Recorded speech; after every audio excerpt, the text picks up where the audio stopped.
Hi friends, നമ്മൾ English സംസാരിക്കുമ്പോൾ പലപ്പോഴും ഉപയോഗിക്കുന്ന ഒരു വേർഡാണ് ഈഫ് എന്ന് പറയുന്നത് അല്ലേ.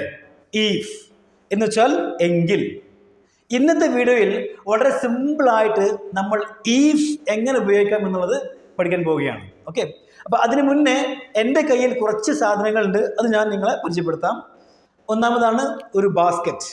ഓക്കെ, എ ബാസ്ക്കറ്റ്, അതുപോലെ എ വൈപ്പർ, അതുപോലെ എ ബുക്ക്, ഒരു പുസ്തകമുണ്ട്, അതുപോലെ എ കാൽക്കുലേറ്റർ, ഓക്കെ, അതുപോലെ തന്നെ എ റിമോട്ട്, അതുപോലെ എ ബ്രഷ്.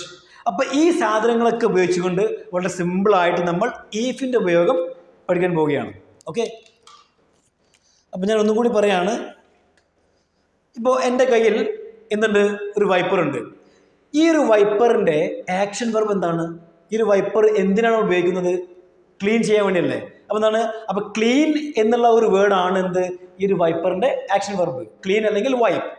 അതുപോലെ എ ബുക്ക്, ബുക്കിൻ്റെ ഉപയോഗം എന്താണ്? റീഡിംഗ് അല്ലേ, റീഡ്. അപ്പോൾ ബുക്കിൻ്റെ ആക്ഷൻ വെർബാണ് റീഡ് എന്ന് പറയുന്നത്.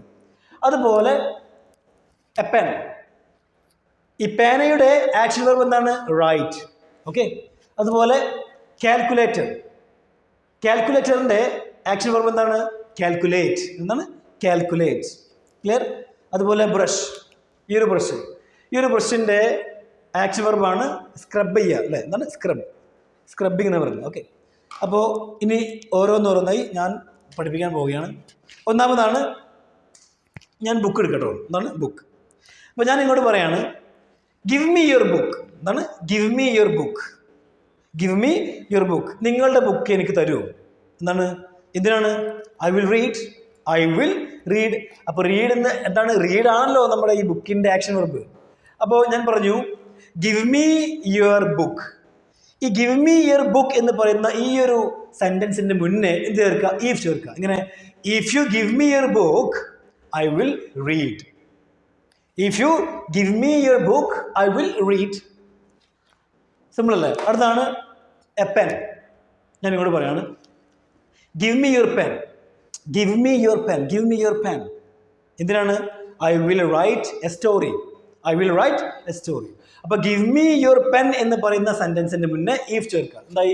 If you give me your pen, നിങ്ങൾ എനിക്ക് നിങ്ങളുടെ പേന തരികയാണെങ്കിൽ I will write a story, I will write a story.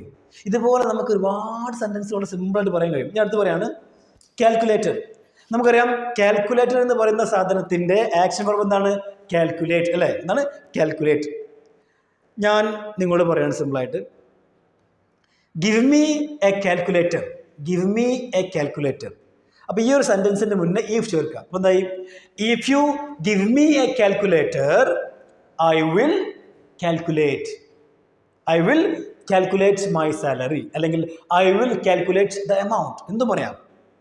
Okay, അപ്പോൾ നമുക്ക് പറയാം ഇഫ് എന്താണ്? If you give me a calculator I will calculate the amount. അതുപോലെ ഞാൻ അടുത്ത് പറയാണ് ബാസ്ക്കറ്റ്. Okay, basket. അപ്പോൾ ഞാൻ ഇങ്ങോട്ട് ചോദിക്കുകയാണ്, അല്ലെങ്കിൽ ഞാൻ ഇങ്ങോട്ട് പറയാണ് give me A basket, give me A basket. അപ്പോൾ ഈ ഒരു സെൻറ്റൻസിന് മുന്നേ എന്ത് ചേർക്കുക? ഈഫ് ചേർക്കുക. അപ്പോൾ എന്തായി? If you give me A basket I will carry the vegetable, if you give me A basket I will carry the vegetable. ഇവിടെ ഒരു കാര്യം ശ്രദ്ധിക്കണം. നമ്മൾ ആദ്യം ഇവിടെ ഒരു കാര്യം പറയാനുള്ളത്, നമ്മൾ ആദ്യത്തെ സെൻറ്റൻസിൽ എന്ത് ഉപയോഗിച്ചു? ഈഫ് ഉപയോഗിച്ചു അല്ലേ. അത് കഴിഞ്ഞിട്ട് രണ്ടാമത്തെ സെൻറ്റൻസിൽ നമ്മൾ എന്താ ഉപയോഗിച്ചത്? വില്ലാണ് ഉപയോഗിച്ചത്. എന്ന് വെച്ചാൽ എപ്പോഴും വില്ലനെ ഉപയോഗിക്കണം എന്നല്ല പറയുന്നത്. വില്ലിന് പകരം നമുക്ക് ക്യാൻ ഉപയോഗിക്കാം, അതുപോലെ നമുക്ക് മേ ഉപയോഗിക്കാം. ഞാൻ ക്യാൻ്റെ എക്സാമ്പിൾ പറയാണ്. ഇപ്പം ഞാൻ ഇങ്ങോട്ട് പറയാണ് പ്രാക്ടീസ് എവ്രി ഡേ. എന്താണ്? Practice every day you can improve your language അല്ലേ. Practice every day you can improve your language. അപ്പോൾ പ്രാക്ടീസ് എവ്രി ഡേ എന്ന് പറയുന്ന ഈ ഒരു ചെറിയ സെൻറ്റൻസിൻ്റെ മുന്നേ ഈഫ് ഉപയോഗിക്കുക. എങ്ങനെ? If you practice every day എന്നാണ്. If you practice every day you can improve your language, you can improve your language. ഞാൻ പറയാണ്, നിങ്ങളിങ്ങനെ ക്രിക്കറ്റ് കളിച്ചുകൊണ്ടിരിക്കുകയാണ്, ഒരു മാച്ച് കളിച്ചുകൊണ്ടിരിക്കുകയാണ്. അപ്പോൾ ഞാൻ ഇങ്ങോട്ട് പറയാണ് play very well.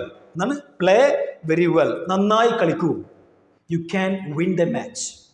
Play very well, you can win the match.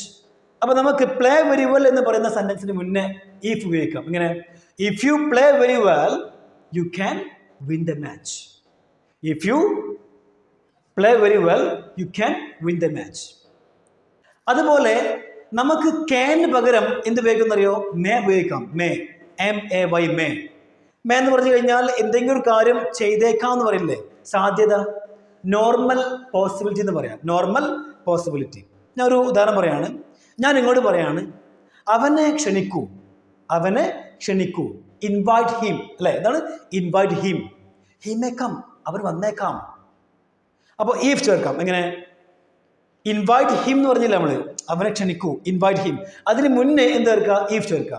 If you invite him, if you invite him he may come. നിങ്ങൾ അവനെ ക്ഷണിക്കുകയാണെങ്കിൽ അവൻ വന്നേക്കാം. ഇനി ഞാൻ അടുത്തൊരു ഉദാഹരണം പറയാണ്. കം ഹിയർ എന്നാണ്.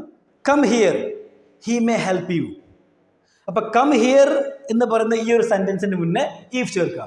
If you come here, if you come here, നിങ്ങൾ ഇവിടെ വരികയാണെങ്കിൽ he may help you, he may help you, അവൻ നിന്നെ സഹായിച്ചേക്കാം. ഓക്കെ. ഇനി ഈഫിന്റെ കൂടെ യുവിന് പകരം നിങ്ങൾ ഒരു സിംഗുലർ സബ്ജക്റ്റ് ആണ് ഉപയോഗിക്കുന്നത് വിചാരിക്കുക. ഫോർ എക്സാമ്പിൾ, ഇപ്പോൾ നിങ്ങൾ ഈഫിന്റെ കൂടെ യു അല്ല ഉപയോഗിക്കുന്നത്, ഹി ആണ് അല്ലെങ്കിൽ ഷീ ആണ് ഉപയോഗിക്കുന്നത് വിചാരിക്കുക. അങ്ങനെയാണെങ്കിൽ നിങ്ങൾ എന്ത് ചെയ്യണം? ഒരു എസ് ചേർത്ത് പറയണം. ഫോർ എക്സാമ്പിൾ ഞാൻ പറയാണ്, ഇഫ് ഷീ കം ഹിയർ എന്നല്ല പറയേണ്ടത്, ഇഫ് ഷീ കംസ് ഹിയർ എന്നാണ്. ഇഫ് ഷീ കംസ് ഹിയർ, അവൾ ഇവിടെ വരികയാണെങ്കിൽ ഐ വിൽ ഹെൽപ്പ് ഹെർ എന്നാണ്. If she comes here I will help her. അവൾ ഇവിടെ വരികയാണെങ്കിൽ ഞാൻ അവളെ സഹായിക്കും. ഇനി ഇതേ സെന്റൻസിൽ ഞാൻ വില്ലിന് പകരം ക്യാൻ ഉപയോഗിച്ച് കാണിക്കാം. എങ്ങനെ? If she comes here I can help her. അവൾ ഇവിടെ വരികയാണെങ്കിൽ എനിക്ക് അവളെ സഹായിക്കാൻ കഴിയും. ഇനി അവിടെ ക്യാന് പകരം മേ ഉപയോഗിക്കാം. ഇങ്ങനെ if she comes here I may help her. അപ്പോൾ നമുക്ക് വില്ല് ഉപയോഗിക്കാം, ക്യാൻ ഉപയോഗിക്കാം, മേ ഉപയോഗിക്കാം. അപ്പോൾ നമ്മുടെ വീഡിയോ ഷെയർ ചെയ്യാൻ മറക്കരുത്. Thank you everyone.